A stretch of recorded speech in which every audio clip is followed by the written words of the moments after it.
Call to order this regular meeting of the Siloam Springs Board of Directors, July 6th, 2021.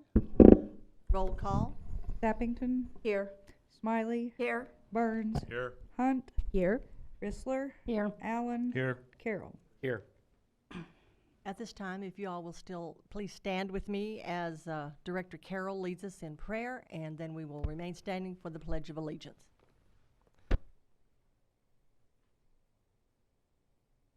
Father, tonight we give thanks for a beautiful day that you've given to us, for the opportunity we have recently had to celebrate independence.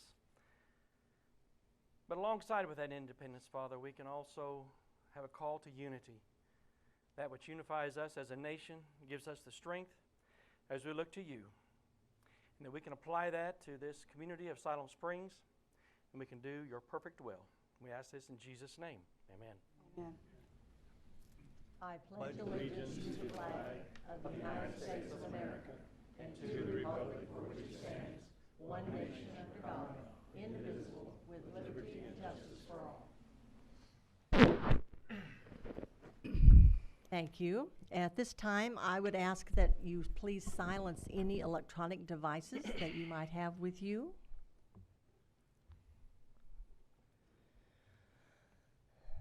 First on our agenda is public input. At this time, the public may address the Board of Directors regarding any item that is on the consent agenda or any city business not listed on the board's regular agenda. Is there anyone here that would like to speak to the board at this time? Please come forward, give us your name and address, and you will have 3 minutes.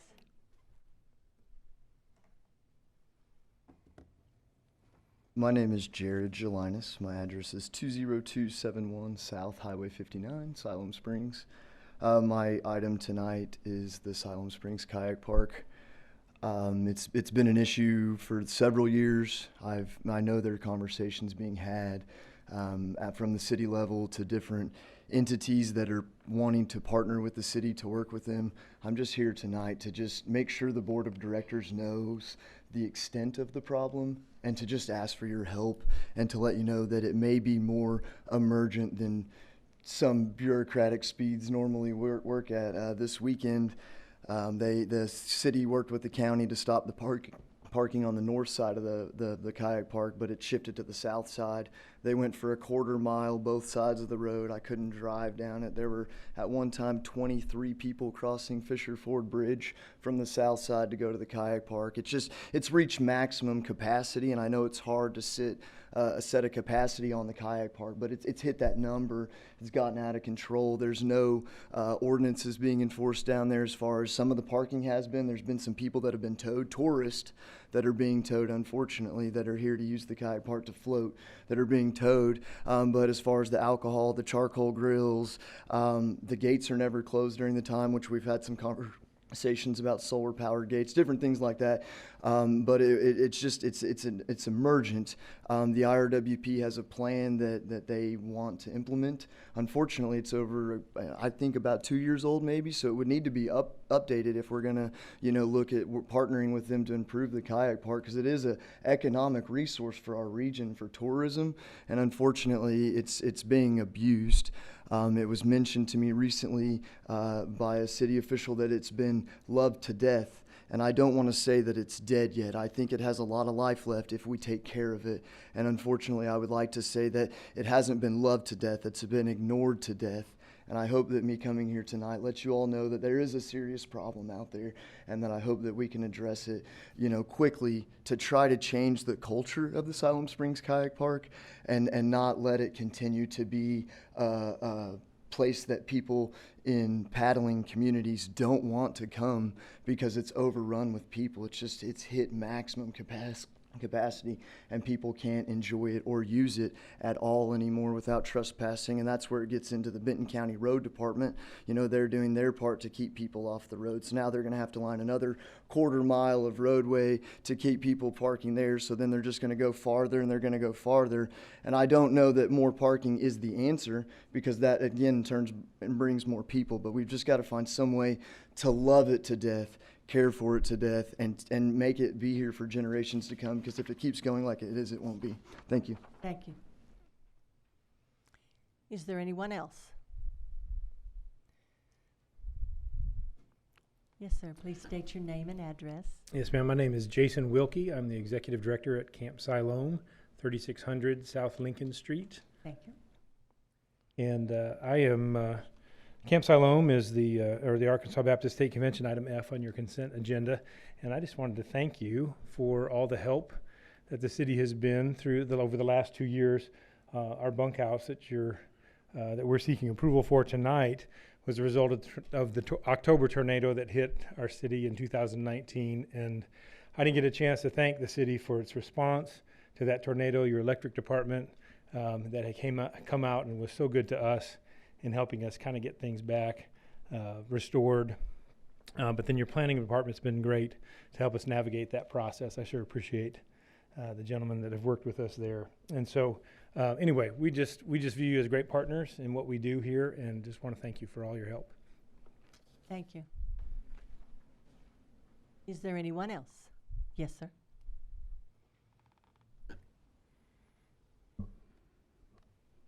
State your name and address for us, please. Yes, Mark Miller, 22587 Westwood Drive, Siloam Springs, Arkansas. Hopefully you've all seen the presentation that was presented to the zoning meeting by a fellow neighbor of mine. Sorry if it was a little rough. It was put together with about 2 hours notice prior to that meeting. But it are the other concerns of flooding and safety that have to do with consent agenda H, the Whispering Oaks edition. I have about 3 concerns. The first one being lot size. It was said at the previous zoning meeting that these lots are larger than the standard lot size for the city of Siloam Springs, and it is true. When Siloam was founded in 1881, the standard lot size was 50 by 150. Things have changed since then. If you draw a half-mile ring around the proposed property, the smallest lot in the development is in the development to the north, and it's 0.62 of an acre. Over 3 times the size of these lots. These are tiny lots. Directly to the east of the development are 2 lots, each containing a single home, that are 2.5 acres in size. Directly west of the property is 1 house on 20 acres.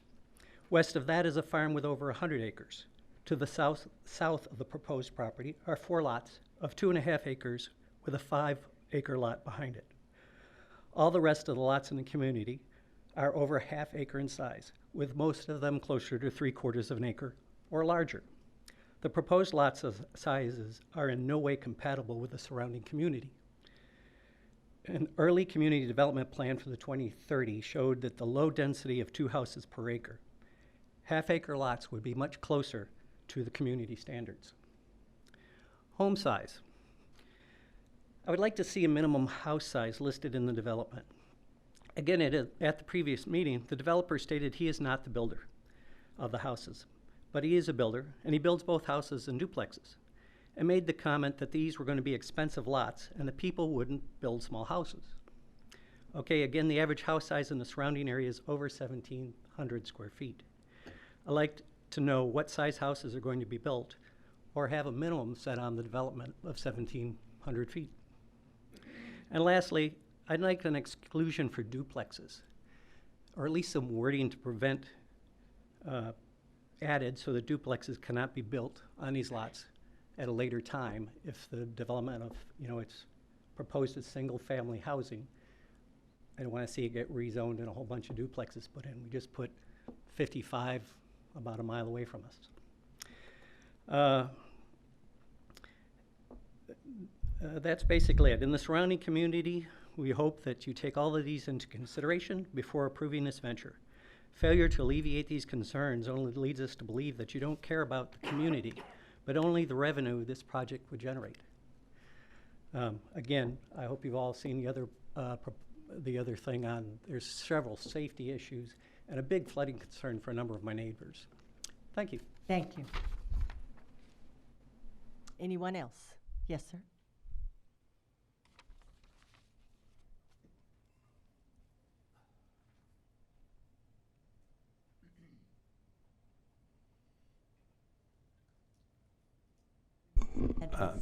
My name is John Courtney. I live at 22531 Meadow Street.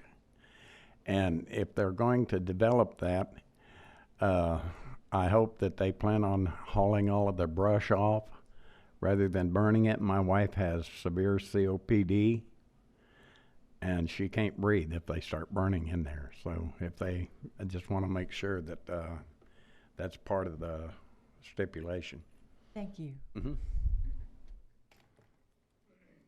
Is there anyone else? Yes, ma'am. My name's Gayleen Ellis. I live at 3016 Dawn Hill Road. You all have let him develop the 55 duplexes behind my home. I get that. That is going to happen. But who's going to take care of the roads down Dawn Hill and down Oakcrest? I was trying to mow my yard yesterday. I got a beer can thrown at me because there was 2 cars passing and I was mowing down along the road, my driveway. The kid was in my driveway and come so close to hitting me. Who's going to do something about the roads? They're sorry. 2 big cars cannot pass hardly on Dawn Hill without kind of getting over in the edge. And you've got all these people going to Siloam Springs Lake. That's a great thing. But they drive on that road like it's the Indy 500 and nobody's out there watching them. Not the county, not the city. And it's not the city's fault. They're shorthanded. I get that. And when you do call, when I give Saturday night, there was music blaring. It was clearly in the city department. But when I called, they said, oh, you need to call the county. I called the county. They said, oh, no, you need to call the city. I mean, nobody knows what they're doing out there. And I finally told the girl, I said, look, that was annexed into the city. It has been playing since noon. It is now 1 o'clock in the morning. I can hear it in my home.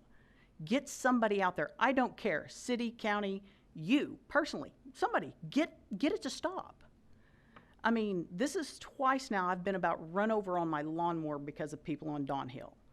And they come off of Oakcrest, and these kids come off Oakcrest, and they'll do donuts down there in my driveway. Nobody cares. So what are you guys going to do about the roads? Is that just, we're just going to develop and develop and develop, and the roads are going to stay like they are? I mean, that is a concern for me. Me and my husband are getting ready to adopt.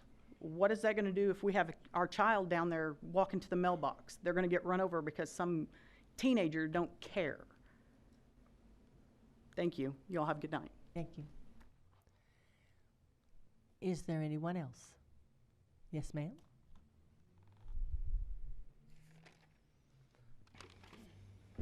Okay, my name is Miriam Gage. I live on 22583 Westwood Drive, Siloam Springs.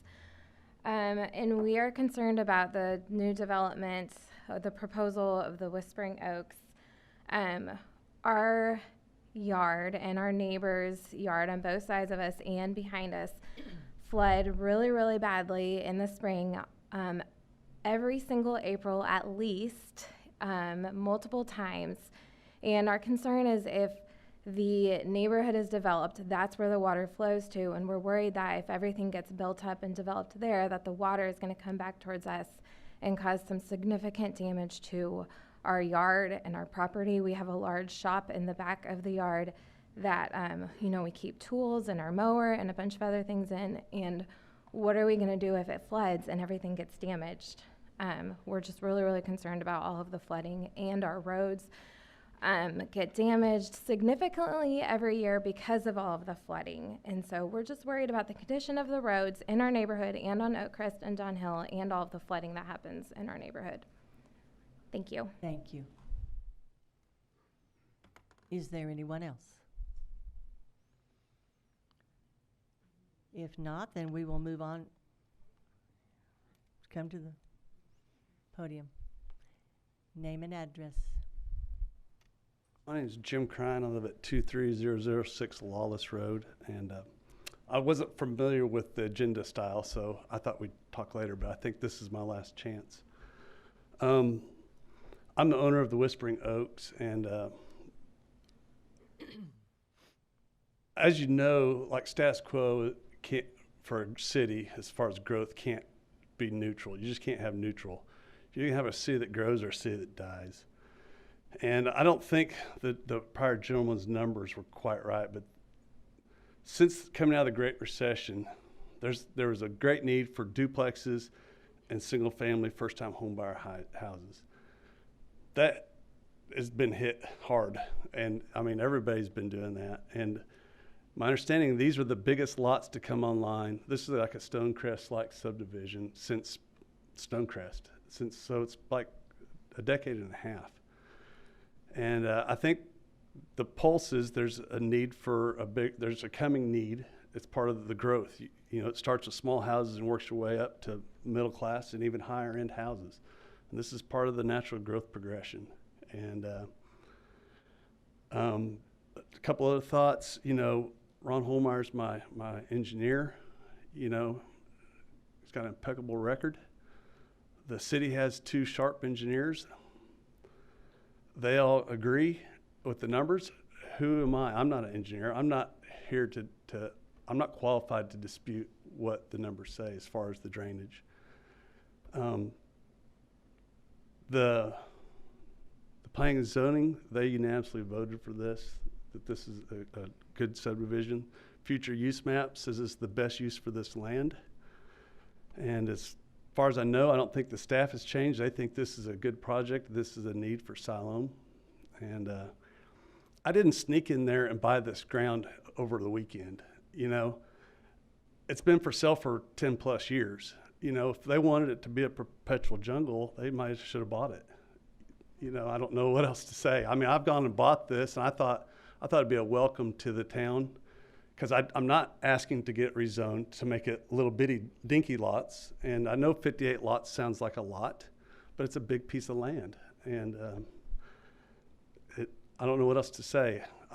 I'm not saying that I'm not going to build there, but I don't know what the future holds. And it's not like, as far as the street counts and stuff, there's not going to be 50, if you guys happen to vote this up, there's not going to be 58 houses there tomorrow. It's a progress. It's going to take a couple of years for this thing to get built out. And I know this is on the master, that Oakcrest is on the master plan to get that widened. And I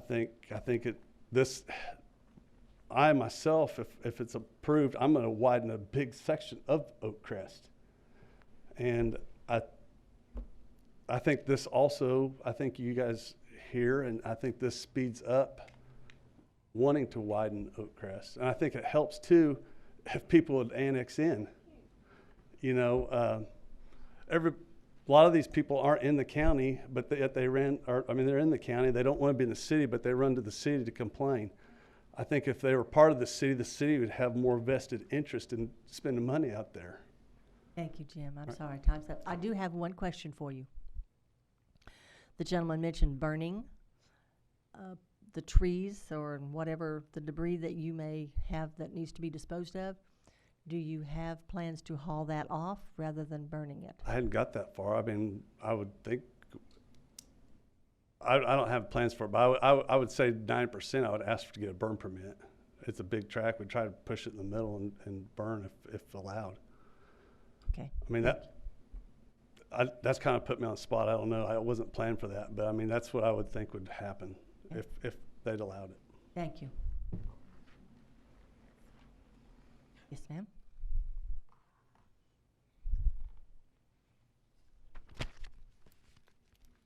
Susie Gilbert, 14657 Don Hill Road, regular visitor. Okay, we are having to take turns at that corner to come in and go out. Does the city have any plans to do something about that corner? Forget the development the way it is right now. About that narrow street. They will be revisiting the master street plan, is my understanding, very soon, and that's something that we'll make note of, Susie. Okay, They're because concerned it about is, that. I mean, it's just terrible. The ditch, there's huge big ditches on both sides, and there's not room for 2 cars to turn the corner there. So, I mean, we don't even have, is there a stop sign? I don't even think I don't know. But it's terrible. It really is. And as far as the houses go, if Jim would do a neighborhood like he's previously done that looks nice, I'm okay with it. Thank you. Thank you. Yes, ma'am?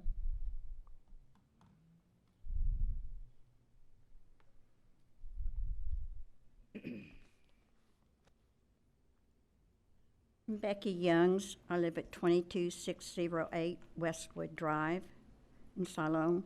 I'm worried about the housing they're going to be doing because I also have COPD. I like to sit out in the yard, and if they burn, how in the heck am I going to breathe? And also I'm worried about the flooding because, as you know, trees and bushes and so forth absorb all the water. Once that's gone, where's the water going to go? Because trees absorb all the water and the vines and so forth. So that's what I'm worried about also. And the traffic. We have children, and there's going to be all kinds of traffic on Oak Crest now. So I thank you, and I just wanted to my concerns to you. Thank you. Is there anyone else? Yes, sir.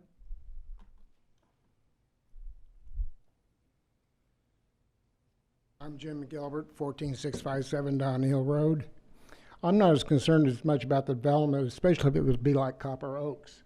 But the big concern is, if any of you ever tried to walk along Downhill or Copper Oaks in the evening, you take your life in your own hands because it's so narrow and with the traffic. The big concern for us is how are they going to control the traffic and widen that road? It's dangerous. You can't make two cars turn at the same time. That's all I have. Thank you, sir. Is there anyone else? Yes, ma'am?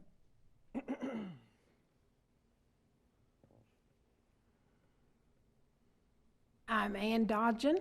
I live at 690 Oak Crest Road. And I'm concerned about the people who are walking on the street. There's no sidewalks. As far as I know, there's not any plan to do any sidewalks, so I'd like that addressed. My husband is a runner. He's 86. He wants to continue running. And he's on that street running, on our street running almost every day. Thank you. Thank you. Is there anyone else? Yes.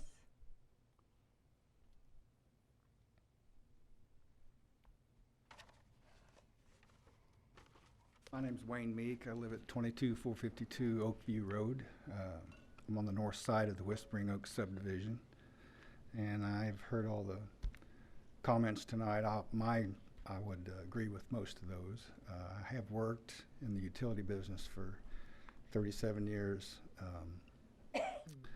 and have worked with the civil engineer and the city engineers. I trust their drainage plans. I believe that they'll do a good job with that. My concern is the drainage. There's a lot of water that comes off of that subdivision and also Oak Crest subdivision.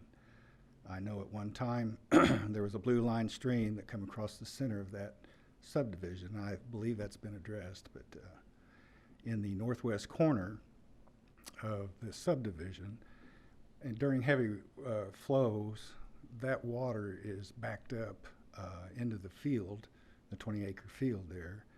And if you cross Dawnhill Road, you'll see that it gets pretty high over there on that side. So we're concerned with the drainage.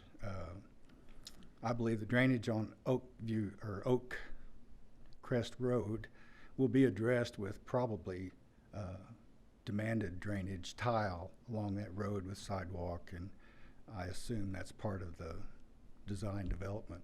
So we would like to see the road addressed. It is narrow, and the intersection that Ms. Gilbert talked about is very dangerous. It has been for years, Oak Crest and Dawnhill Road. Very deep ditch. I've seen cars off in it and had to get towed out. So I'm concerned about that. The base on the east end of Oak Crest Road is gone. I think they just paved over the dirt road years ago, so I don't know that that's ever been addressed before the annexation. So basically, I don't have any problem with the subdivision. The lot sizes are good. Most of them are not that big in this city. And I know Jim Crine is the builder. I think he'll do a fine job with it. And the other address is the removal of the debris. I know it has to be dozed off. There are a lot of senior people who live on the north end, and they will have some problems with the smoke up there. Thank you. Thank you. Is there anyone else?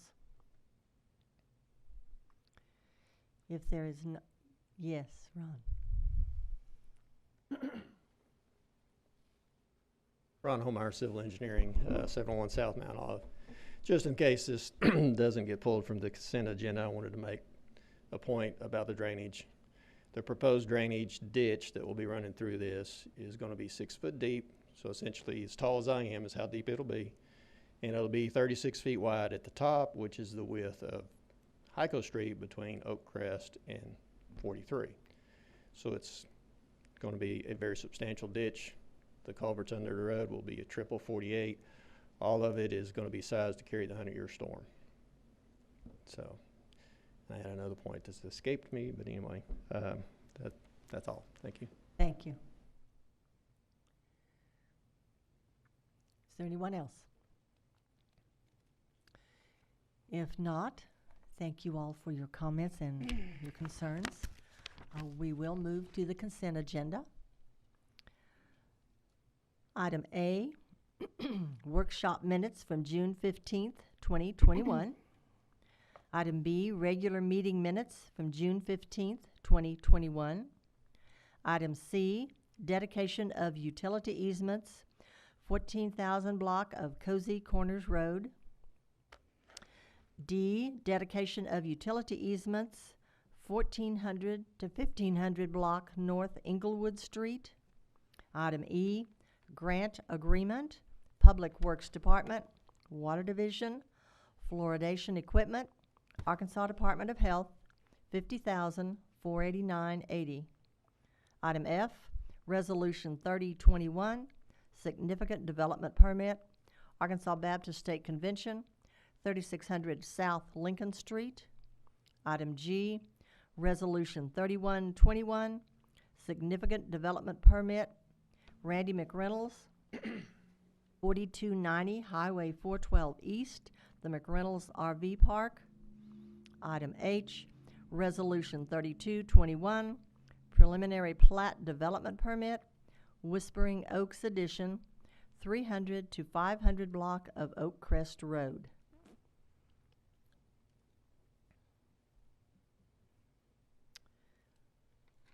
Mayor? Directors? Request we obviously are going to pull consent agenda H, please. Sir? Madam Mayor, Yes. can we also pull G? I'm sorry, D. G. G. Okay, thank you. Madam Mayor, Yes. can we pull letter E? Yes.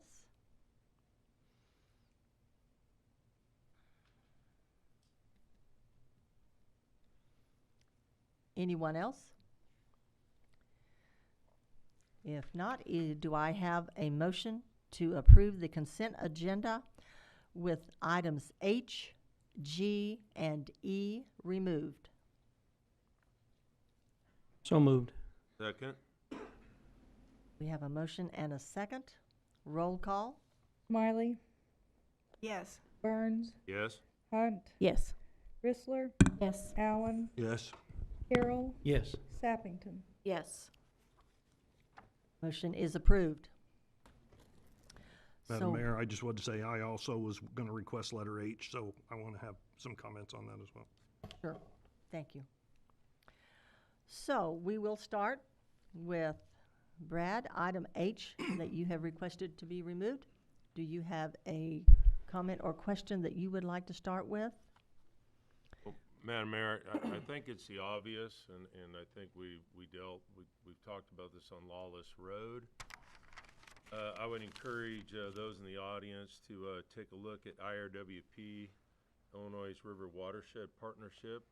They did a workshop that I did virtual, but they've got some information, and it's called "We All Live Downstream." It has to deal as we develop these plateaus that are natural areas that are percolate water, and we are now developing those areas.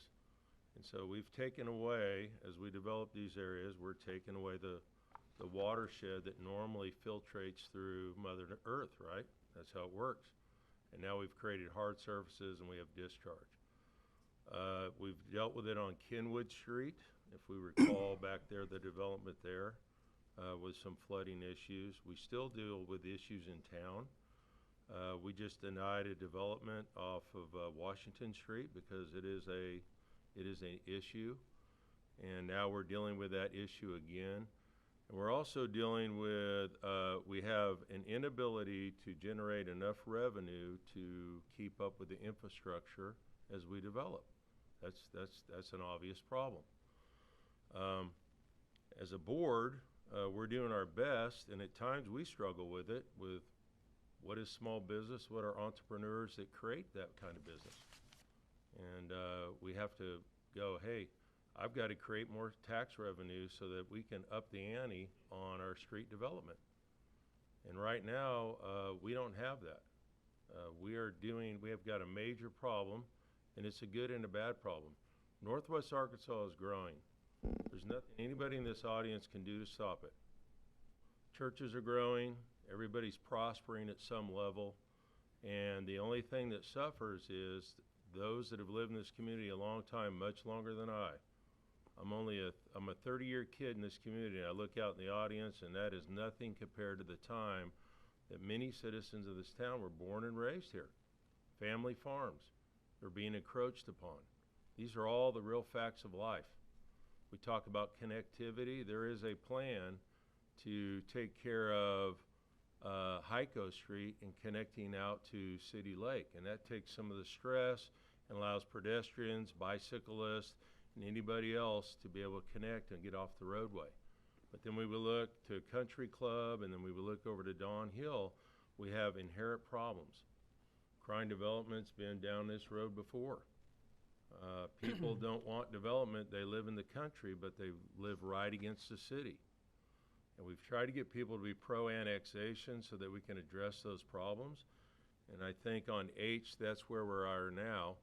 And I can't speak, for the city. I could tell you this, we're aware of the problem. The question is, the budget is set, but as we go into budgets here going towards the fall, and as we look at streets, we did some reorganizing on some streets. And Villaview got bumped up because Director Hunt in Ward 1 had some issues in Villaview. And so that got bumped up. We're hung up in Kenwood Street, and I could tell you in meetings, as a board member of Ward 2, I disagree with city and the way we budget some of our street projects. I think free enterprise, the private contractor. The private contractor works weekends. We don't have to pay him overtime. If it's sunny on a Friday, Saturday, Monday, Tuesday, and they just work all the way through because that's what they do for a living. And so as a city, we're caught in this decision-making process. And in return, as I travel out to City Lake and take my dog out, my new dog from Tailwaggers on my paddleboard and teaching it to ride on a paddleboard, I travel that road and I feel your pain. And the cyclists and the walkers, you have zero. You have zero. The only way I know how to solve that problem is development. Because in development, we've set guidelines in place which require curbing, guttering, and sidewalks. But it's a long road. And it's a long road to get there, and there's no easy answers today. But I hope somehow you can influence us as we go into the next budget cycle to look at that and somehow come up with that funding to bump things up so we can be more aggressive or progressive and address some of those issues out there. And I just want you to be aware, we're aware, I hear you loud and clear, and you all have valid points. It's 100% correct. We have issues as a growing city. Thank you. Madam Mayor? Yes, Mindy. Well, I'd like to think I have the power to just wave my magic wand and bump something up on the street plans like Villa View, but actually that was people along Villa View that that expressed concerns, and they were valid concerns. And the point there is that you all, as Director Burns said, are coming and expressing some valid concerns. We are hearing you, so I appreciate that. Just a few questions that came up as you all were expressing some of your concerns. And one thing is actually not something that you all brought up, but I went out and looked at this property today, or this area, and noticed, I think in some of the correspondence there was a concern about a fence, and I'm assuming there was a desire for some sort of privacy between the existing neighbors and this new development. But I did notice a pretty significant tree line all along the east side of the property. Is that going to stay? Are you going to be able to keep the trees along that east? Can I ask Mr. Krein that question? Certainly, come to the mic.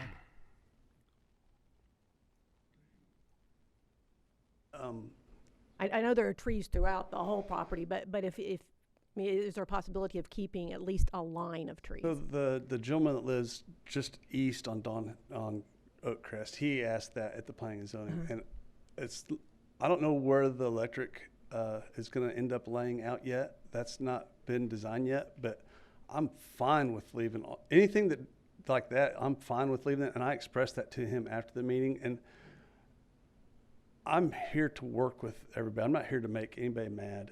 However this goes, and I want to work with with the people that have problems. And I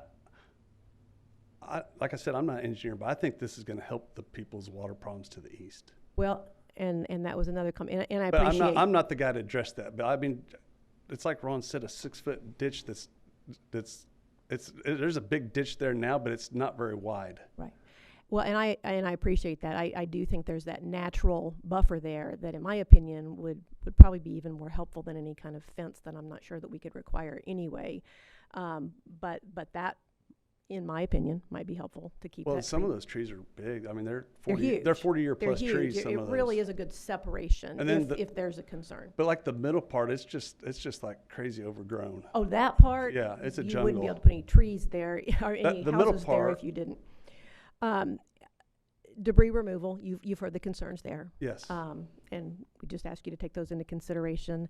The water plans, this question can be for you or Mr. Homeyer or one of our engineers. It sounds like you have a plan, that 6 by 36 foot ditch. What side of the property is that on? You done with me? Yes.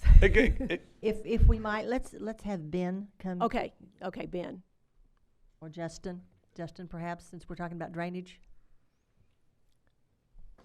Yes, Justin Bland, City Engineers. The question is where the ditch is going to be. Mm-hmm. So it's going to be in the middle of the property and kind of go from the east and then kind of traverse to the northwest corner. The water kind of does this sort of thing? Yeah, I think I have a slide here. I can kind of show that real quickly.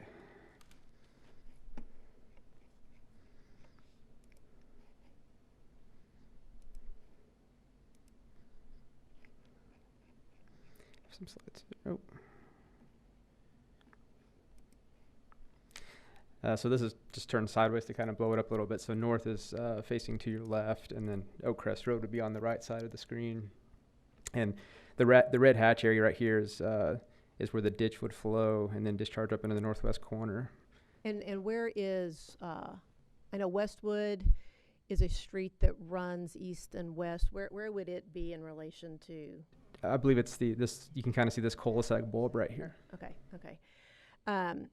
So is there potential that the plans for this development, like you alluded to, could actually help the flooding in the Westwood area? I think there is potential there for two reasons. One is that right now the water just kind of draining off to the land. With their proposal, they're going to be cutting a ditch through there, so there's going to be some vertical relief for the water to kind of drop down and drain more quickly off the property. And then, the second reason is, just lost my train of thought. They're trying to say that. Just getting it out there more quickly, because right now it just kind of sits there. But just carrying the 100-year storm and being able to drain more fastly is going to be better. Okay. One concern mentioned was the concern that this could become duplexes, but I think the plan is for single family, and they would have to come back to the city to ask for that to be changed. It would have to be rezoned to go to duplexes. Right, so that we should be safe with the single at least for this plan at this point. And then the only other question I have is just about the concerns that have been expressed with road improvement. I am one, I don't walk along Don Hill very often, but I do ride my bike along there, and it is narrow. Like Director Burns mentioned, Villaview was upped on the list of some of the road improvements because we had some real concerns there with safety and just increased traffic because of JBU's trails that are back there. I think we've reconsidered the timeline for some of the Kenwood improvements that we want to make because of new additions going out there. We've talked about the need for that. I don't know what the timing is for Kenwood, but again, my point is you all are bringing up concerns, and we're hearing those concerns. Now, I think sidewalks are even part of the plan for this development. In front of where the development is, there will be sidewalks. So that will actually be an improvement to that road, but it is a road that needs improvement. When I was driving on it today, I had to avoid a few potholes. So there are a lot of streets and roads that need improved in town. We're hearing you, and we're doing what we can to fix those and come up with a plan. Thank you, Thank Mindy. you. Any other directors? Madam Mayor. David? I have a question. The discussion has come up about the unsafe driving conditions of Don Hill. I know how narrow it is.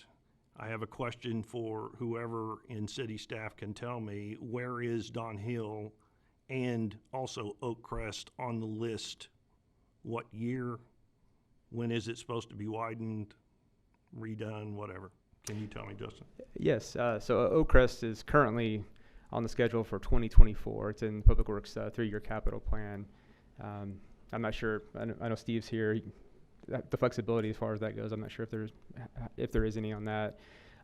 Don Hill, I believe we put together a short list of projects that we're looking at for street improvements, and that is on the short list of projects. I believe Philip is looking to do a presentation to the board here. Those short lists, what does that mean? Basically, the top 10 projects that we're looking at trying to improve, and then how do you fund that basically? Sooner rather than later. Correct. Okay. Director Allen, if I may, one of the board's goals is to find a way to accelerate street projects. So we are tentatively looking at scheduling a workshop on July 20th with the board to look at options on how to accelerate those street projects. And I know that staff has looked at, I think, 12 or 13 projects totaling about $28 million to try to figure out a way to see if we could accelerate those. I think both Oak Crest and Don Hill Road to Oak Crest are on that list. So we'll be working with the board and bringing that information to the board in the near future. Okay.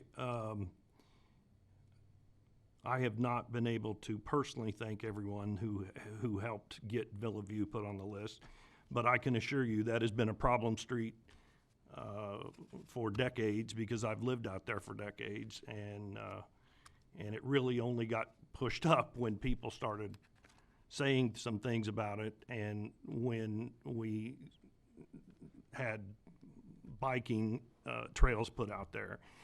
Don Hill should have been redone 20, 30 years ago because of its narrowness, and the street repairs on Oak Crest are really pitiful. I know there's not a great deal of neighborhood out there, but there's enough that it should have been already done. I'm glad to hear that we're going to be looking at spending that kind of money for street projects. I will say that it has certainly seemed to someone who is been out there and is back on here and seen from outside point of view that the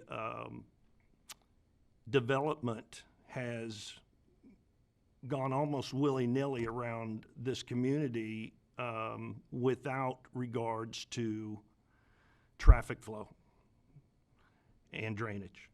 And those are the two things that are brought up here tonight.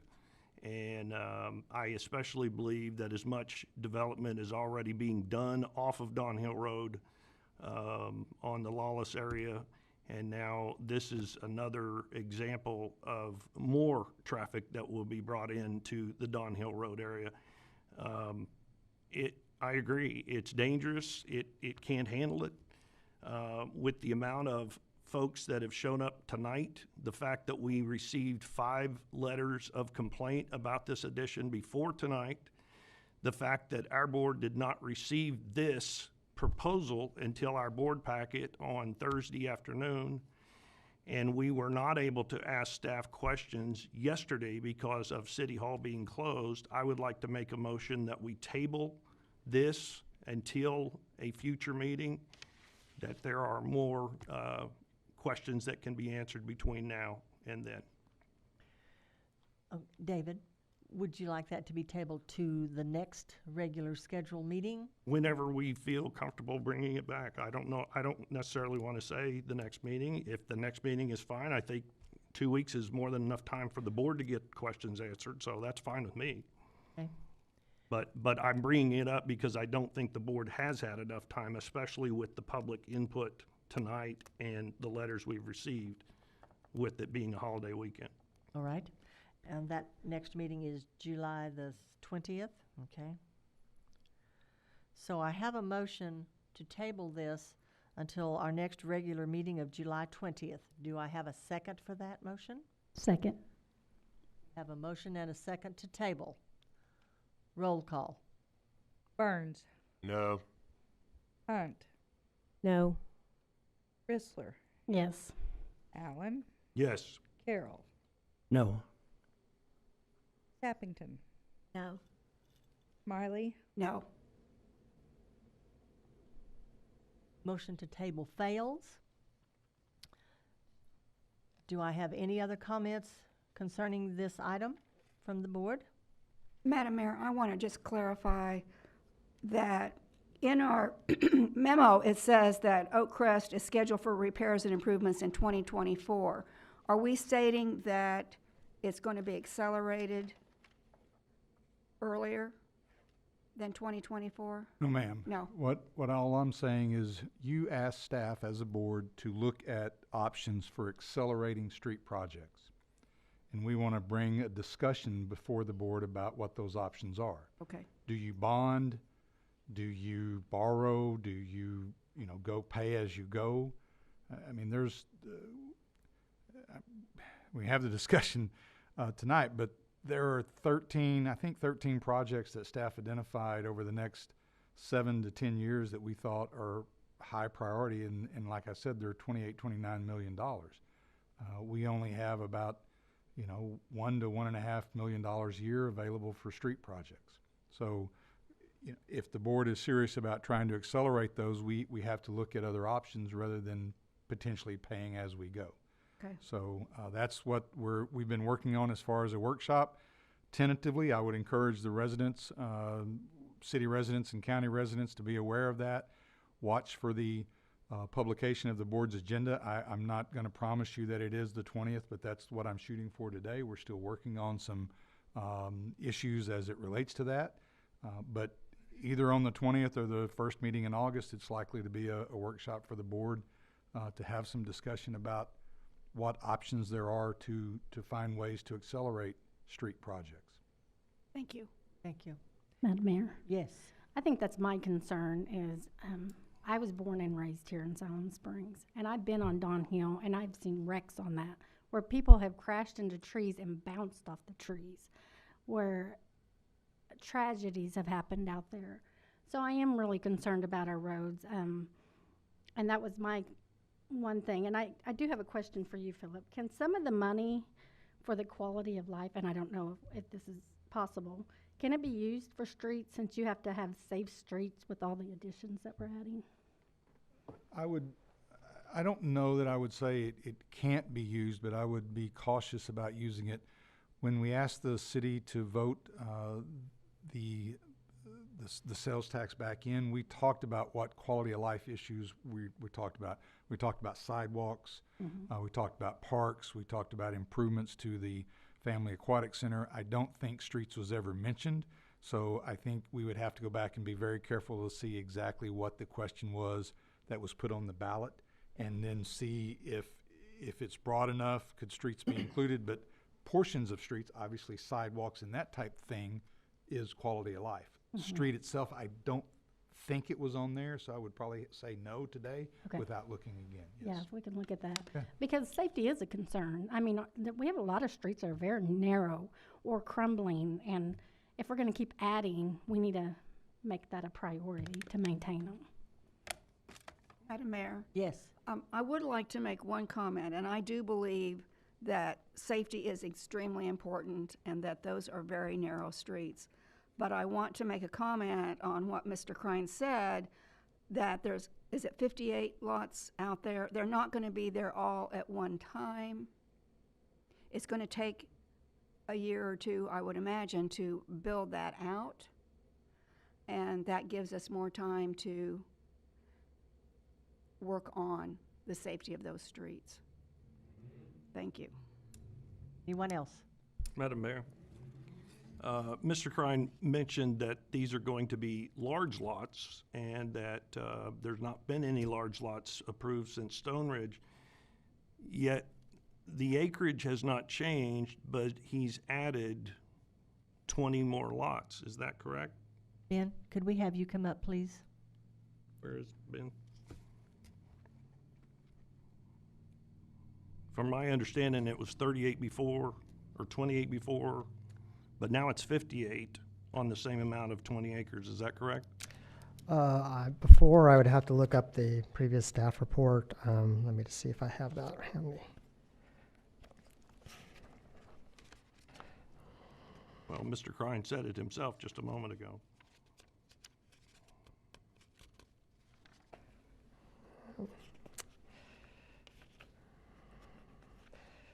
Unfortunately, not finding that. Oh, here it is from 2005.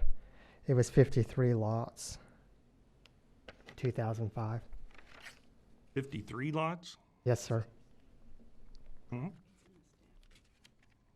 thought we had been, with a staff report, that it had greatly increased the number.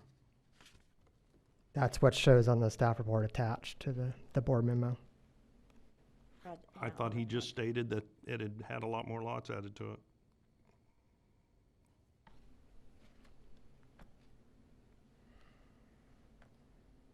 It was 53 at that time, and it's how many now, Ben, did you say? 58. 58, Yeah. okay. I copied in the 2005 staff report, and if you want to look at it, yep. Madam Mayor? Yes. On the staff discussion from our packet, and this was on page 78, there's a comment that says, although this development contains 26 more lots than its predecessor on this site. Was there a 2004 plan and then a 2005? So maybe 2004 was fewer, and then 2005 it was 53, and now I'm... Thank you, Mindy, because that's what I saw as well. I knew I'd seen a number that was much less. Need some clarification. Hey, I'm sorry to put you on the spot there. I'm just needing some clarification here. Can you tell me the page number, not the board packet, but on the planning commission memo? 2? Yes. From the 2005 memo. Yeah, understand. Oh, and the 2000. Yeah, there might have been. That was so long ago. I have no idea. I think they might have come back at that time. It's from the 2005 memo. It said it was an increase of 20. Well, 2005 says the Royal Oaks, I guess that was the name of it at the time, was 20 acres and 53 single-family lots. But then on the second page of that, under staff discussion, there's a paragraph that says, although this development contains 26 more lots than its predecessor on this site. So there must have been 2 previous. Yeah, there must have been. I don't have that report handy because there was a 2004 development apparently, but the one that was included was the one that was approved. Okay. That was the one that... So the 2004 never even came never to the board came for to approval. fruition, no. So really, we are only at 5 more lots than what was originally approved? Correct. Okay. Anyone else? Yes. Madam Mayor? Yes. The concerns were heard tonight by the citizens, and I feel like the developer listened to those. I'm looking at the diagram that's presented, and there is great depth and detail put into it to work up a drainage solution that might help. And we don't see many of those that are in that detail. I do know the streets need to be taken care of. That's a priority. And this is only going to touch a fraction of the problem with what it will improve. And so I feel like we need to step up and get this done, whether it's like Director Burns said, in-house, or we get contractors. It's a major route, people going to work. There's not any other routes if you shut off Don Hill. Just like when the bridge was out by the assembly, you know, everybody had to drive all the way around to get to Gentry. And we need to make sure that we have good routes to reroute the traffic and that we get it done in a timely manner. And I express that. Thank you. Do I have a motion to approve item H, which is the resolution 3221 preliminary plat development permit? Madam Mayor? Yes. I move that we approve resolution number 32-21, authorizing a preliminary plat development permit for 300 to 500 block of Oak Crest Road. Thank you. Do I have a second? Yes, we have a second. Roll call. Hunt, Yes. Rissler, Yes. Allen, No. Carroll, Yes. Sappington, Yes. Smiley, Yes. Burns. Yes. Motion is approved. The next item then is, Mindy, you ask for item G to be pulled? Right, and I just need a clarification there. I don't, was that Ben's? Yes. Okay. Thank you all for coming. Does more good than you think it does. Okay, Ben, I don't have a problem with an RV park going out where this one is proposed. I just want to know or clarify that there's something in the city ordinances that says that the RVs that will be parked there will be there on a temporary basis.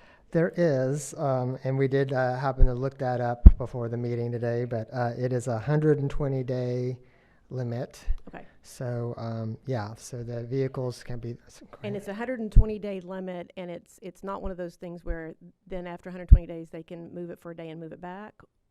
I don't believe I mean, we would have to police that on a case-by-case basis, but I don't believe that's what's happening now. Okay. No. Okay, thank you.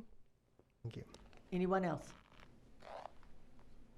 Not, do I have a motion to approve item G, resolution 3121, significant development permit, Randy McReynolds?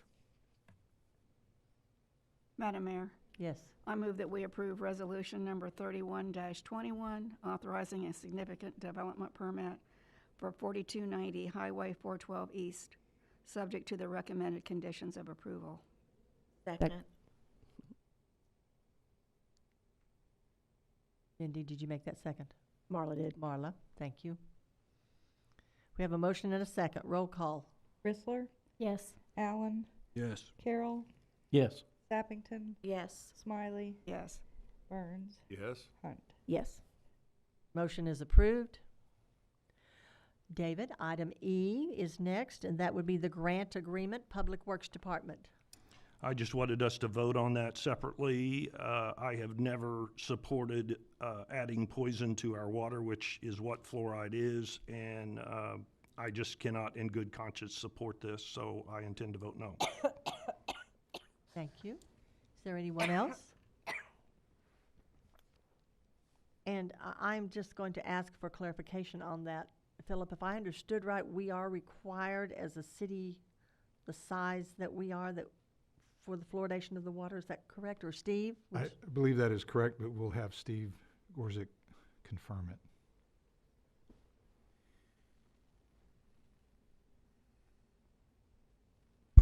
Steve Gorzik, Public Works Director. Yes, I believe it's the first paragraph in the memo talks about the state does require cities with a population of greater than 10,000 to fluoridate their water. So whether we want to or not, we still have to do it. So the idea was we'll get free money to do it.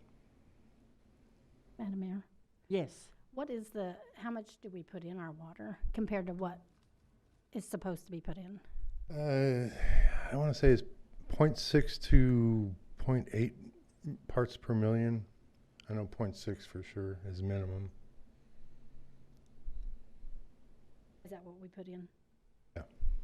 Yeah, the state not only tells us to fluoridate, but they tell us how much to put in. Oh, okay. We I don't. mean, they give us a range to put in. Oh, okay. And we just do the minimum. Yeah. And fluoride costs money, so. Anyone else? If not, thank you, Steve. Do I have a motion to approve item E, grant agreement, Public Works Department? So moved. Second. Have a motion and a second, and that will be in the amount of $50,489.80, and that will pay for the fluoridation equipment entirely. There will be no cost to the city. Roll call. Allen. No. Carroll. Yes. Appington. Yes. Wiley. Yes. Burns. Yes. Hunt. Yes. Rissler. Yes. Motion is approved. Next item is our regularly scheduled items, beginning with Ordinance 21-11. This will be the second reading, annexation of 12.25 acres, 100 block of Highway 16, Ben Rhodes. Yes, thank you, Madam Mayor, members of the board. Before you is the second reading for the annexation at 100 block of Highway 16. On this request, the applicant is seeking to zone to I-1 to match the corresponding significant development permit, and staff has not received any comments since the last reading, and we stand ready for any of your questions. Thank you. Thank you. Is there anyone in the audience that would like to make a comment? There being none, directors, comments or questions? There Madam being Mayor? none, yes. I'm sorry. If we can do a second and third on this, since there were no objections to it or any letters otherwise, I'd like to propose that. No? You would like to make a motion for the second and third reading, is that correct? Correct. Do I have a second? please? Second. Okay, so this will be for the second and third reading. Suspending the rules and reading title only. Roll call. Carroll. Yes. Appington. Yes. Smiley. Yes. Burns. Yes. Hunt. Yes. Rissler. Yes. Allen. Abstain. And I will state it is because my uncle's name is upon the documents that are inside the annexation. Thank you, David. Motion is approved. Philip? Ordinance number 21-11. An ordinance accepting the annexation of certain territory described as the 21,100 block of Highway 16 to the city of Siloam Springs, Arkansas, and assigning the same to a ward. Do I have a motion to adopt ordinance 21-11? So moved. Second. Have a motion and a second. Roll call. Appington.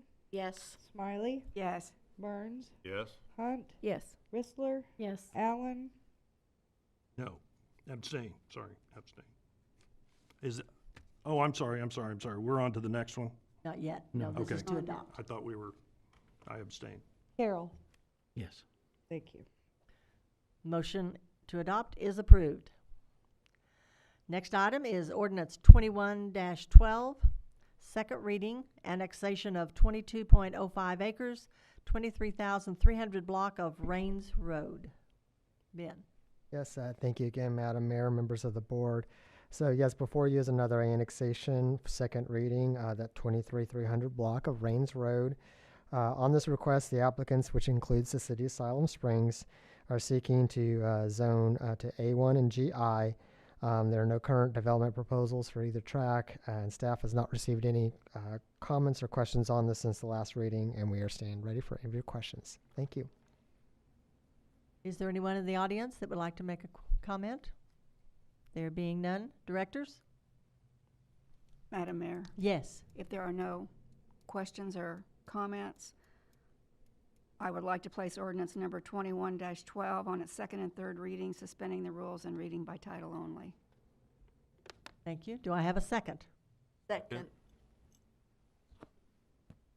Have a motion and a second. Roll call. Smiley, Yes. Burns, Yes. Hunt, Yes. Rissler, Yes. Allen, Yes. Carroll, Yes. Sappington. Yes. Motion is approved. Philip? Ordinance 21-12, an ordinance accepting the annexation of certain territory described as 23,300 block of Rains Road to the city of Siloam Springs, Arkansas, and assigning the same to a ward. Do I have a motion to adopt ordinance 21-12? So moved? Second. Motion and a second. Roll call. Burns, Yes. Hunt, Yes. Rissler, Yes. Allen, Yes. Carroll, Yes. Sappington, Yes. Smiley. Yes. Motion to adopt ordinance 21-12 is approved. Next is ordinance 21-14, first reading, annexation of 37.44 acres, 15,000 block of Arkansas Highway 59. Ben. Yes, thank you, Madam Mayor, members of the board. Let me get my presentation up here. You see it? Good. Yes. So for your consideration is another annexation. This is occurring on the west side of Highway 59. This is north of Sherry Whitlock Drive. This is taking in 37.4 acre piece of land that connects to the city on the south side, as you see on the map there.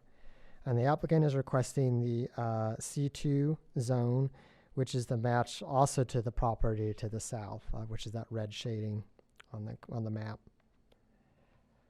Here it is the site plan. It's basically a square box there for 37.44 acres. And here is the city's future land use map. The guidance is for two uses, commercial and multifamily residential. But because more of the site is generally commercial, and this is what the applicant is desiring, staff is supportive for the commercial to be the C2 designation for the entire property, all acreage. This also is a match to the, as I said, the property to the south, which is the same size. And here you see the site. This is looking to the north. Staff is recommending approval of this annexation, and we stand by for any of your questions. Thank you. Thank you. Anyone in the audience that would like to comment? Directors, comments or questions for Ben? Madam Mayor? Yes.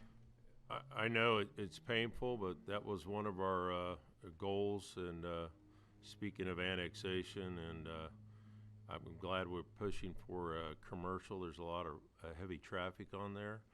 And I know Atwood's developing to the south of that. I'm probably not going to get my berm fence, you know, the cosmetics. But having said that, hey, doesn't hurt to ask. But I'm excited. But with it, we're going to have these continued growing pains. But the nice thing on this is we did a great job running services out there. Got compliments from the landowners, the way we reclaimed the land, and we did a really good job on that one. So, and they ran into some nasty weather.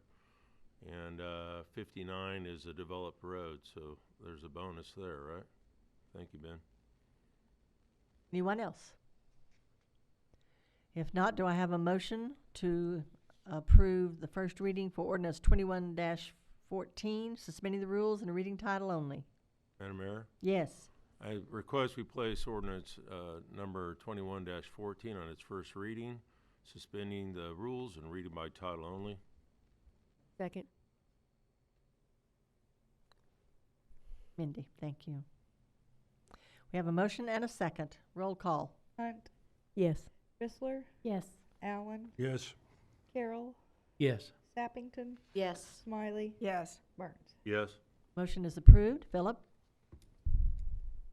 Ordinance number 21-14, an ordinance accepting the annexation of certain territory described as the 15,000 block of Arkansas 59 Highway to the city of Siloam Springs, Arkansas, and assigning the same to a ward.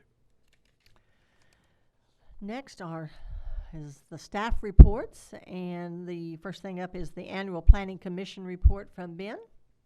Yes, thank you, Madam Mayor, members of the board. Before you is the report on the Planning Commission's activity for the last 12 months. I believe the report speaks for itself, so I'm just here available for any of your questions. Thank you. Thank you, Ben. Directors, do you have any questions for Ben on the report that you have before you? If not, next item is the May financials. Philip? Madam Mayor, you have the May financials in your board packet, as always. If you have any questions or comments about that, you're welcome to address them to myself or to Christina Petrich, the Finance Director. As far as my administrator's report goes, if there are no comments or questions, I have a number of expenditures to report to the board.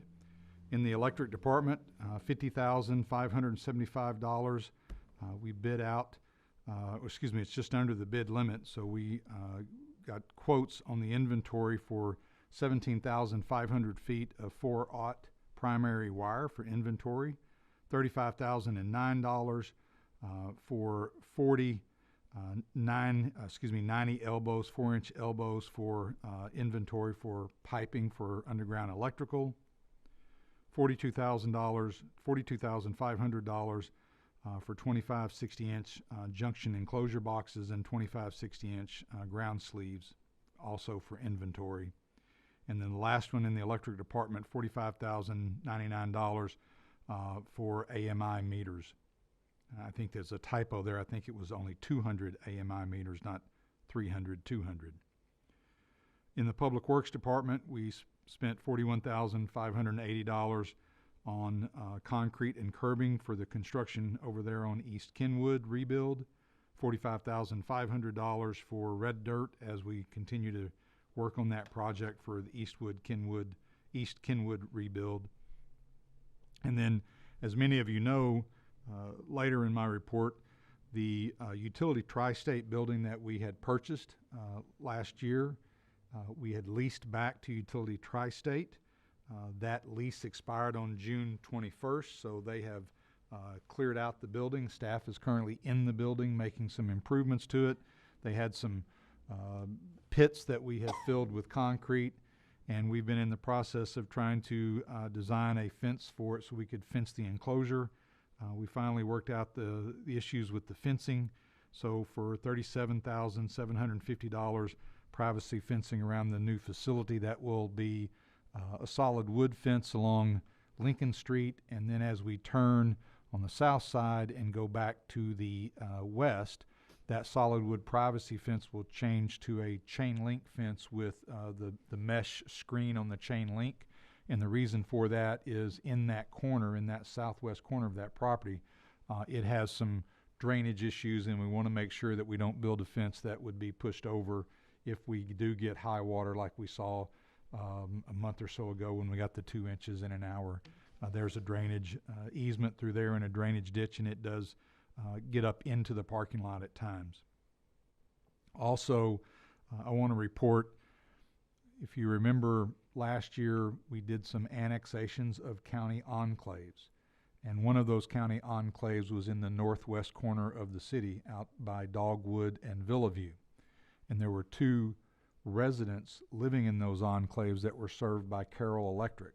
And we just, beginning of this year, we put Carroll Electric on notice. We gave them this required 6 months notice that we wanted to buy those customers out. You graciously put money in this year's budget to be able to do that.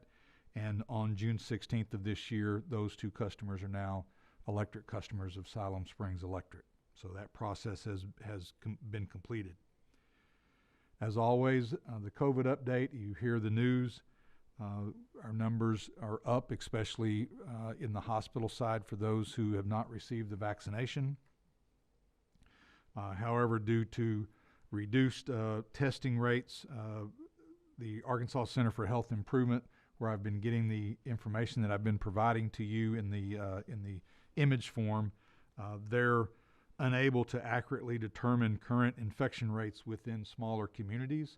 So I don't have any real new information, but you can see based on that information back in June 13th, active cases per 1,000 in the county were 0.41. By June 24th, that had risen to 0.63, so the case numbers were up. Same thing for Washington County, 0.44 on June 13th, up to 0.65 on the 24th.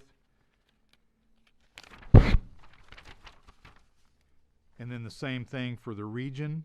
In the northwest, the hospital regions is really what this is. So the northwest corner of the state, on June 13th, active cases per 1,000 went from 0.45 to 0.76. And then lastly, the only thing that they are currently tracking, and I'm sorry, there should have been an updated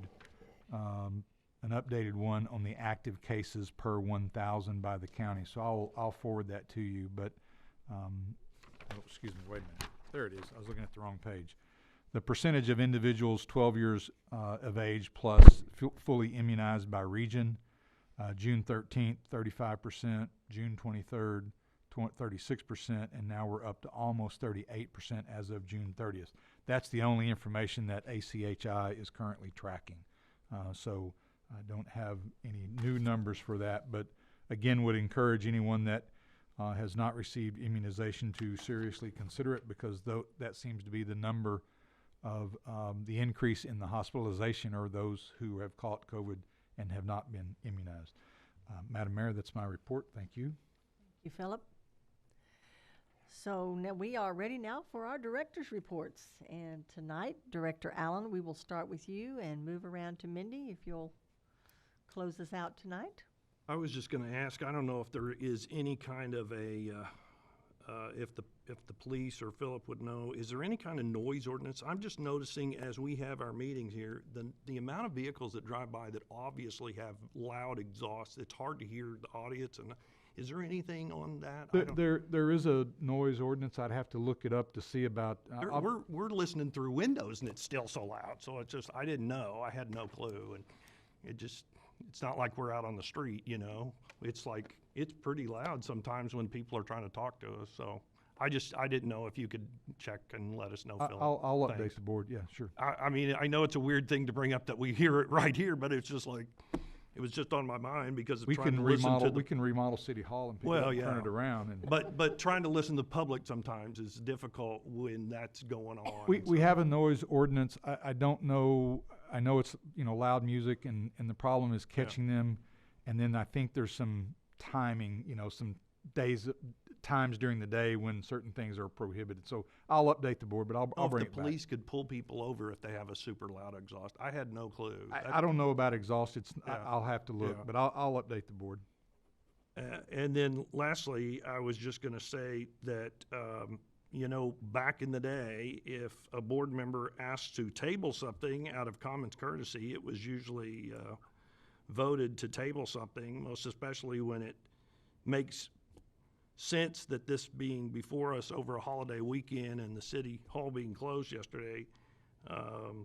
I'm not a bit surprised to hear the audience members leave and say it doesn't matter for them to show up, because I wasn't going to vote no if we had time to hear a little bit more about this, but my no vote came because of the lack of follow through.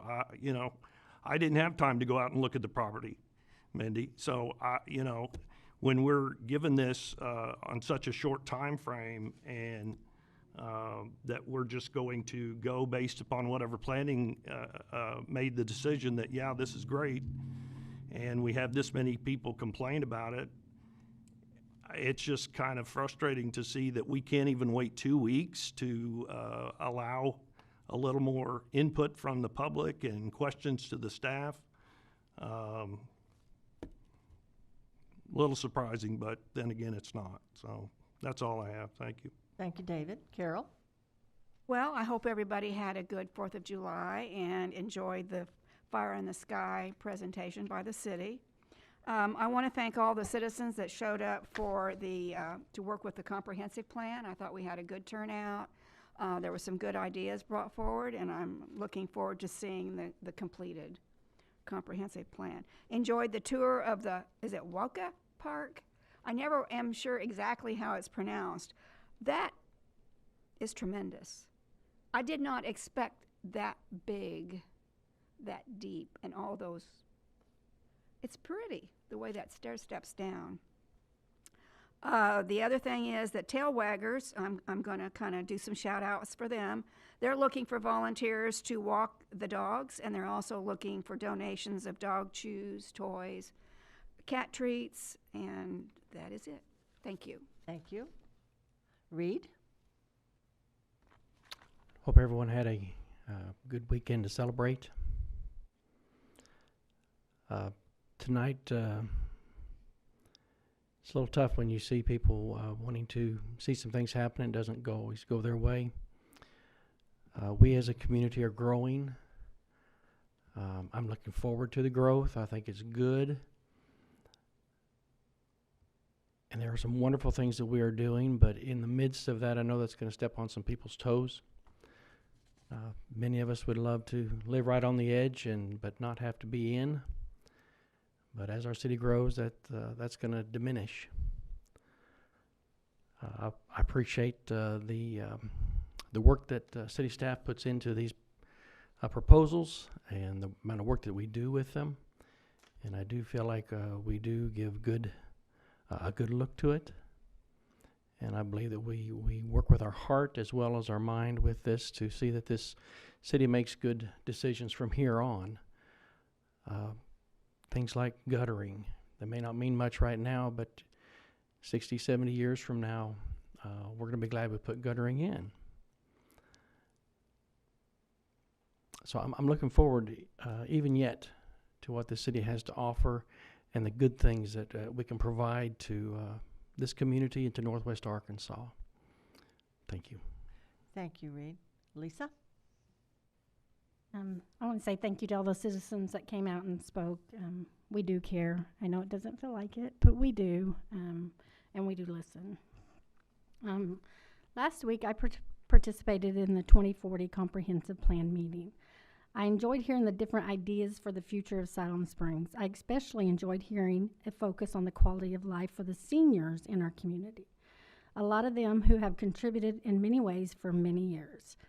As we look into the future, I will continue to ask that we maintain focus on the citizens to city staff ratio, especially in our police, dispatch, and fire.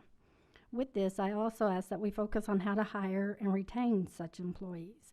We put a lot of focus and money into the quality of life, which is important, but equally important is city employees and their pay, as well as infrastructure like street projects. Last week, I also had a chance to meet with Quail Run Subdivision. About a year and a half ago, residents from this area contacted me about a drainage issue flooding their neighborhood.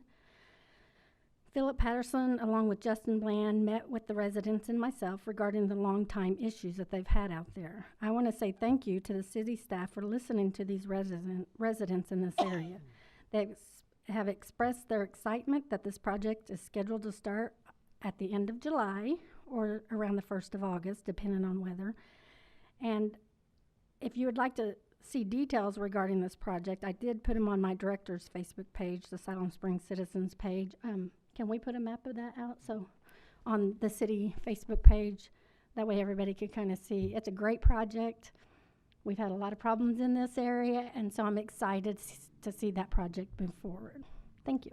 Thank you, Lisa. Marla? I also want to thank the citizens that came out tonight. I know it was disheartening to them that we went ahead with our decision, but the growth is inevitable, and we just need to make sure that the city does their part, and that's with the design of the streets and the upkeep of the streets. Right now, I would hate to meet an ambulance or anything on Don Hill Road, because where would you pull off? And that's a concern. As we get more houses in that area, we're going to have the structure to be able to get the fire, the ambulance, street crews out there. And I think that anything we can do to bump up any of these roads that are directly connected to any of these newer subdivisions, we need to do that. Because if we're going to expect that many cars to go up and down the road, then we need to look at the road. And lastly, I've got to express my vacation through the eyes of my 4-year-old grandson. We traveled to 8 different states. And each state we went to, we got out, took a picture. He got a flag. He loves the state flags. And he was so excited as we went to each state. He knew the colleges there and mascots, and we just talked and talked. But the warmest thought that came to me was on our way home. He said, "Are we almost home?" And I'm going, "Where's home?" He goes, "Siloam Springs, Arkansas." And it was just, he was so excited to get back. Even the excitement to go to a new and different place wasn't as heartfelt to me as the one as he expressed coming home to Siloam. And for a 4-year-old to realize that Siloam is his home and wants to stay there, we're doing an amazing job. And I just think that we need to continue on and look to the future, because there are a lot of young ones that are growing up and want to stay here. And that's my report. Thank you, Marla. Brad? Well, first I'd like to blame Director Smiley for my adoption of a dog from Tailwaggers. And they came home today. I've lost a briefcase. Good news I is can it sympathize. likes paddle boards. So, but anyway, no, I forgot Thank having you. a child was like. But we're excited, I think. My wife's at home right now. But anyway, you know, it's like actions speak louder than words, and we hadn't had a young dog in a while, and it's a fantastic program. So I appreciate what the volunteers do, and the young lady we met down at the dog park. And we had our little interaction, and they named that dog after my old Uncle Mutt, Atlas, and then I knew I was had. So there we are. The new park walkthrough, and the land we've leased, and the work that the city has done from the administrative standpoint to grant money, it's hard to describe in words, you know, for those of us that, you know, my first visit down there was 1970, and then my next visits as kids, and then working for the city, basically we pulled out bodies. That's what we did down there. And no details needed, but we've been picking bodies up, and I can only say I've only done one good rescue down there where we actually saved somebody, and I'm glad we're taking care of that problem. I'm excited. I'm more excited to make sure that we as a board capitalize on that and do the right things, because it is showing that these projects will create revenue if we do the right things. And there'll be citizens that don't understand that bigger picture, and I hope we paint that bigger picture. I want to be clear on the public input. I didn't participate in any of them. I did show up at this last one and just thank people for showing up. I didn't want my progressive ideas to taint or influence anybody. But I am excited to see what we generate, what the information is, and it's a very exciting time. We also had the Heritage Festival, and I attended their little fundraising dinner, and it wasn't a very good turnout, and I gave them words of encouragement, and I feel like they should tie that into another festival, maybe the Homegrown Festival. What I'm most excited about is the use of the Chautauqua Amphitheater and the purpose of that. And the purpose of that is exactly what's happening right now. We have public plays, we have music. I hope with COVID passing on that we do sunrise services down there for non-denominational or denominational, really doesn't matter to me. I just like the vibe and the use of the place. I would ask the city to, I know it's hard for us to stay up late, but drink a cup of coffee and maybe do things 1 hour later after that sun goes down a little bit. But other than that, it's good. I think we've had minimal issues down there, and it's just turned into a really great site. So I'm excited about that. And the fireworks, you know, nobody said anything. I took the dogs for a walk. They're anti-fireworks. That's what occurred in my life.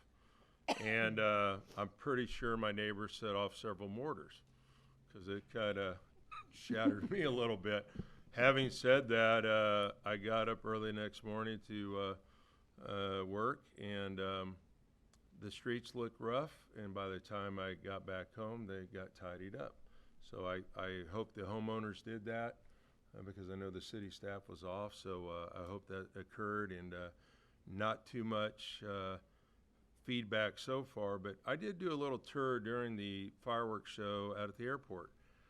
And I went driving around while everybody gawked and looked, and my mother was staring out the window, and I was safely driving. But I came on Bill Young Road and hit Airport Road, and we talk about street conditions, and there's numerous street conditions. But we have a great subdivision out there. They got a great HOA, and their road is poor.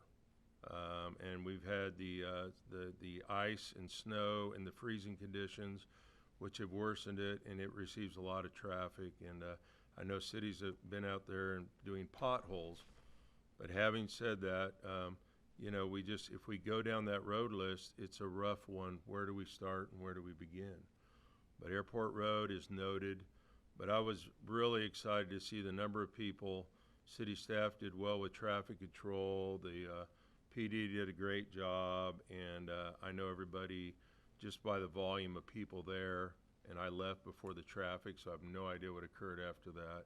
But I just thank the city for that, and the residents, and I know there's a lot of county folks that come out there, and what you find by driving around is everybody has a secret spot that they watch their fireworks at. And some of them say no parking, and I appreciate the city for not harassing them during that moment of freedom. So thank you very much. Thank you, Brad. Mindy? Okay. The protocol for tabling. I was not aware of the history of protocol for when a board member asks for something to be tabled. The reason why I was in favor of tabling this discussion was because I did feel like we got a lot of questions answered tonight. And I guess I look at, I was very appreciative of the citizens coming and expressing their concerns tonight, and I see that as an opportunity, really, for us to know what the citizens are thinking and to be more aware of really what they're going through. It wasn't anything that I did to create more of an awareness of the concerns on Villaview. It was the citizens who were very concerned about development going on out there that could create more traffic on a road that's already dangerous. We had folks from Kenwood that came and expressed concerns when we started approving all of the new development over that way. It made the city, again, more aware of the things that need to happen there. So I really see some of the concerns that are being presented as opportunities for the city to really work with the citizens to express some of those concerns, and it does tend to, or can, bump priorities up. David, we had the history of knowing some of what the city's been dealing with for the last couple of years, so I apologize for that misunderstanding with the tabling. Understand your frustration there. The Woka Tour, as others have expressed, that is going to be a really, really neat park over there. And I'm hoping that it will address some of the concerns that people have about the kayak park. I think our kayak park here will always be a popular destination. I think Woka may become a more popular destination, so it may even things out eventually in the next couple of years, but I do appreciate that someone came and expressed some of the concerns that we could possibly be addressing even before Woka is open.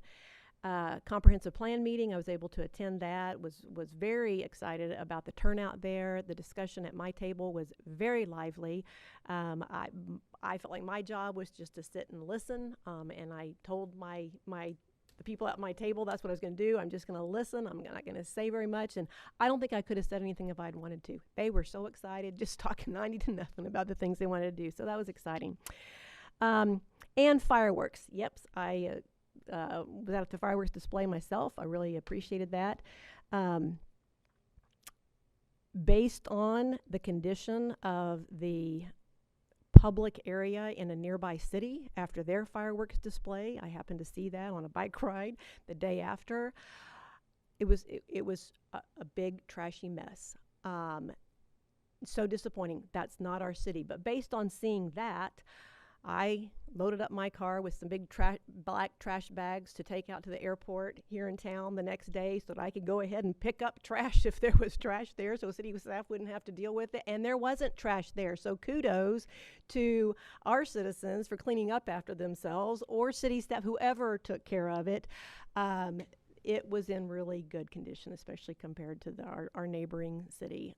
It's just really disappointing when people don't pick up after themselves. That's such an easy thing to do. I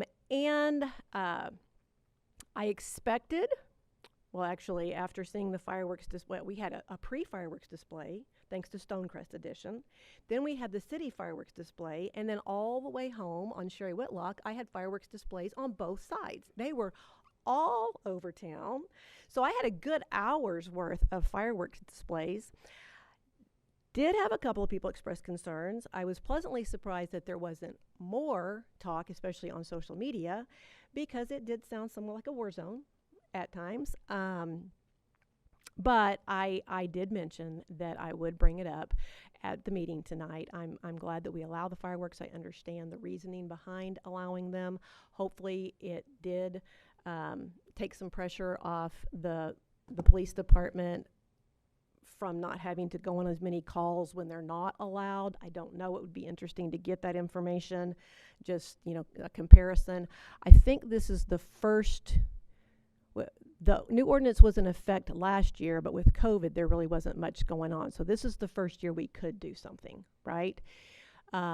Which I wonder if because this was the first year, it may have been worse than it could be. And it was also, fairly post-COVID, so people were more excited about being able to get together, do more. We may see some pulling back a little next year. It seemed like the fireworks stands were all sold out pretty quickly, so I know lots of people are buying fireworks, but maybe 3 days in advance and July 4th is maybe a bit much. Maybe until midnight is a bit much.